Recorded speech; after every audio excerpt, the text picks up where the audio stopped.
আসসালামু আলাইকুম প্রিয় দর্শক, একটা শিরোনাম আপনাদেরকে আগে দেখাই। এটা প্রথম আলো থেকে নিয়েছি। শিরোনামটা হচ্ছে বিনা প্রতিদ্বন্দ্বিতায় বিএনপিপন্থী আইনজীবীদের বিজয়ী ঘোষণা। এটা ঘটনাটা শরীয়তপুরের, শরীয়তপুরে জেলা আইনজীবী সমিতির নির্বাচনে বিএনপির 15 জন প্রার্থী ছাড়া আর কেউ প্রার্থী হননি। অতএব যদি আর কেউ প্রার্থী না হয়ে থাকেন, প্রত্যেকটা পদে একজন করে প্রার্থী, তাহলে কী হবে? সবাই বিনা প্রতিদ্বন্দ্বিতায় নির্বাচিত হয়ে গিয়েছে। জাতীয় নির্বাচনে যেমন এবার একটা আইন করা হয়েছে, সেটা হলো যদি কোনো নির্বাচনী এলাকায় মাত্র একজন প্রার্থী থাকেন, তাহলে সেখানে না ভোটের অপশন থাকবে। তো এটা তো জাতীয় নির্বাচনের ঘটনা, তাই না? আর এটা তো জাতীয় নির্বাচন নয়, এটা একটা আইনজীবী সমিতির নির্বাচন। তো সেখানে যদি একজন মাত্র প্রার্থী থাকে, তাহলে বিনা প্রতিদ্বন্দ্বিতায় নির্বাচিত হতেই পারে। এটা নিয়ে তো কারো আপত্তি থাকার কথা না, বরঞ্চ খুশি হতে পারেন যে একজন মাত্র লোক ছিল, অতএব ব্যালট পেপার ছাপাতে হয়নি, সবাই খরচও হয়নি, এবং নির্বাচনের জন্য যে খরচপাতি হয় সেটাও হয়নি।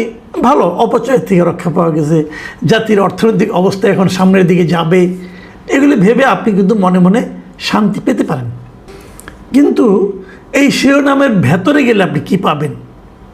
সেই ভেতরে যাওয়ার আগে আমি বরং আরেকটা পত্রিকার একটা শিরোনাম পড়ে শোনাই। সেটা হলো দৈনিক কালের কণ্ঠের শিরোনাম। কালের কণ্ঠের শিরোনামে কি আছে? যে মনোনয়ন দাখিলে বাধা, বিনা প্রতিদ্বন্দ্বিতায় জয়ী বিএনপিপন্থী আইনজীবীরা। এখন এই শিরোনামটা পড়ে আপনার কাছে একটু খটকা লাগছে না? যে মনোনয়ন দাখিলে বাধা কেন? কে কাকে বাধা দিল? অথবা বাধা দেওয়ার ফলে কি হলো? বাধা দেওয়ার ফল হলো যে বিএনপি প্রার্থীরা ছাড়া আর কেউ মনোনয়নপত্র দাখিলই করতে পারেনি। এই শিরোনামটাতে একটু ভুল আছে। ভুলটা কোথায়? ভেতরে নিউজটা পড়ে আমি জানি বুঝলাম। ভুল হলো মনোনয়ন দাখিলে বাধা নয়, কিন্তু আসলে মনোনয়নপত্র তুলতেই দেওয়া হয়নি আর কাউকে, অন্য আর কাউকে মনোনয়নপত্র তুলতেই দেওয়া হয়নি। এই নির্বাচনের তফসিল ঘোষণা করা হয়েছিল এই মাসের 2 তারিখে। কথা ছিল 25 তারিখে নির্বাচনটা হবে, এবং গত রোববার মনোনয়নপত্র সংগ্রহ এবং জমাদানের নির্ধারিত দিবস ছিল। সেদিন ওই সমিতি ভবনের নিচতলার হলরুমে 5 সদস্যের নির্বাচন কমিশন বসেছে। তারা বসে মনোনয়নপত্র বিক্রি শুরু করেছে। ঠিক এ সময়ে হলরুমের দরজার সামনে বিএনপি সমর্থিত আইনজীবীরা অবস্থান নিয়েছে, এবং ওখানে বসে তারা স্লোগান দিয়েছে, এবং অন্য কোনো প্রার্থীদেরকে সেখানে ঢুকতেই দেয়নি। তা না ঢুকলে তারা মনোনয়নপত্র সংগ্রহ করবে, সংগ্রহ করতে পারেনি, জমাও দিতে পারেনি। খুবই ইন্টারেস্টিং। কিন্তু আপনি মনোনয়নপত্র তুলতেই পারবেন না।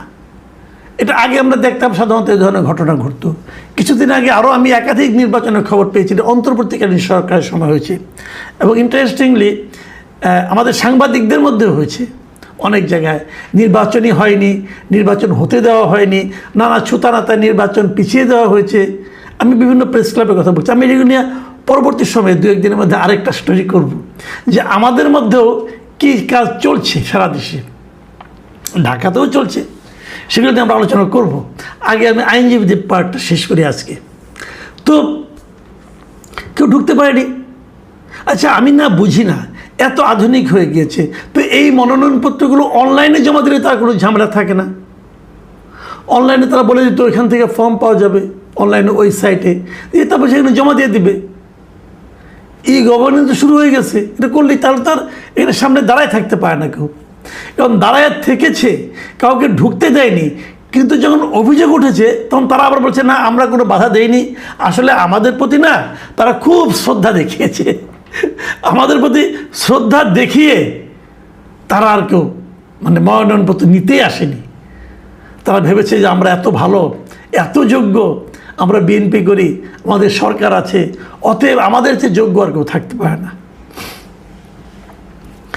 এই যে মানসিকতাটা না, এটাকে কি বলে? এটা কি গণতন্ত্র বলে? অথচ আমরা কিন্তু এই গণতন্ত্রের জন্য অনেক দিন ধরে আন্দোলন করছি। এই বিএনপি একটা সঠিক ভোটের জন্য কতদিন ধরে আহাজারি করেছে, আন্দোলন করেছে। আর সেই বিএনপি যখন ক্ষমতায় এলো, আসার পর ওনার ক্ষমতার দাপট দেখিয়ে ওনার দলের সমর্থক হিসেবে পরিচিত বিভিন্ন ব্যক্তি, বিভিন্ন পেশাজীবী সংগঠন, তারা অন্য কাউকে নির্বাচনই করতে দিচ্ছে না, নির্বাচনে আসতেই দিচ্ছে না, এবং তারা নিজেরা বিনা প্রতিদ্বন্দ্বিতায় নির্বাচিত হয়ে যাচ্ছে। শরীয়তপুরে এই ঘটনা কিন্তু নতুন না। গত বছরও ফেব্রুয়ারি মাসে এক নির্বাচন হয়েছিল 2025 সালে এই শরীয়তপুরে। সেবারও তারা আওয়ামী লীগের যারা প্রার্থী ছিল তাদেরকে, মানে যারা প্রার্থী হতে চেয়েছিল তাদেরকে মেরে পিটে বের করে দিয়েছে, কাউকে মনোনয়নপত্র জমা দিতে দেয় নাই, নিজেরা তারা বিনা প্রতিদ্বন্দ্বিতায় নির্বাচিত হয়ে গেছে, কোনো ইলেকশনও হয়নি। মোটামুটি শরীয়তপুরের মাটিতে এগুলি ঘটে যে আমাদের এরকম ইলেকশন হবে না। ইলেকশন হলে তো সমস্যা, কারণ ইলেকশন হলেই তো মনে করেন মনোমালিন্য হতে পারে। একজনের সঙ্গে একজন আপনার পাশে বসে সে কাজ করে, সেও তো ইলেকশন করবে, তার সঙ্গে আপনার একটা মনোমালিন্য হবে। দরকারটা কি? আমরা শান্তির সুশীতল পরিবেশ বজায় রাখবো, আমরা ইলেকশন করব, আর কাউকে মনোনয়নপত্র জমাও দিতে দেবো না, কোনো ব্যালট পেপার ছাপতে হবে না, কোনো খরচ হবে না, কোনো হইচই হবে না। কি শান্তিপূর্ণ নির্বাচন! এমন শান্তিপূর্ণ নির্বাচন কিন্তু আওয়ামী লীগ করেছিল 2014 সালে। সেটা নিয়ে কিন্তু আমরা অনেক আন্দোলন করেছি, অনেক ছি করেছি। তো আমরা কি শরীয়তপুরের এই আইনজীবীদের ব্যাপারে একটু ছি করতে পারবো? মনে হয় পারবো না, তাহলে অন্যায় হয়ে যেতে পারে। আমি বিএনপিকে বলি, ভাই এরা তো আপনাদেরই লোক, গত বছরও করেছে, এই বছরও করলো, পরপর দুবার করলো, আপনারা কিছু বলেননি। কেন বলেননি? তার মানে আপনারাও চেয়েছেন এভাবেই চলুক। বিভিন্ন পেশাজীবী সংগঠনে হয়তো আমাদেরকে এই দৃশ্যই আগামী দিনগুলিতে দেখতে হবে। আমরা জানি না কেন দেখতে হবে, আমরা বুঝতেই পারি না যে একটা সরকার যখন আসে সে কি কেবল দেশ চালানোর জন্য কেবল ওই সচিবালয়ে থাকবে, নাকি তার যারা অনুসারী সবার মধ্যেই তাদের মনোভাবে প্রতিফলন ঘটবে? হয়তো ঘটেছে, হয়তো শরীয়তপুরে যেটা করেছে এরা, এটাই হয়তো আমাদের সেন্ট্রালে বিএনপি ভাবছে এভাবে।